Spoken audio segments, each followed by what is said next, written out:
गाय की उम्र पूरी हो लेकिन सामने के दो दांत ना निकले हों तो क्या हुक्म होगा? इस सूरत में हुक्म ये होगा कि ऐसे जानवर की कुर्बानी हो जाएगी।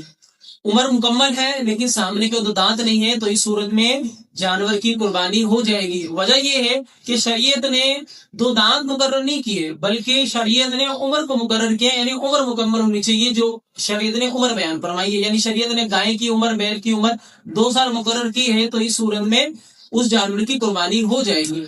लेकिन अगर बाज़ औक़ात किसी जानवर के सामने के दो दांत ना हो, और बात जो आजकल हमारे मुआशरा चल रहा है, इसमें लोग झूठ बोलकर भी जानवर को सेल कर देते हैं, तो इस सूरत में वही शख्स जानवर खरीदे कि जो माहिर हो, जो ये देखकर बता सके कि इसके दो दांत अगरचे नहीं है लेकिन इसकी उम्र मुकम्मल हो चुकी है, तो इस सूरत में जानवर खरीदे, वरना उस जानवर को खरीदने से परहेज करे। अल्लाह ताला हम सबको अमल की तौफीक अता फरमाए। आमीन व मा अलैना इल्लल बलागुल मुबीन।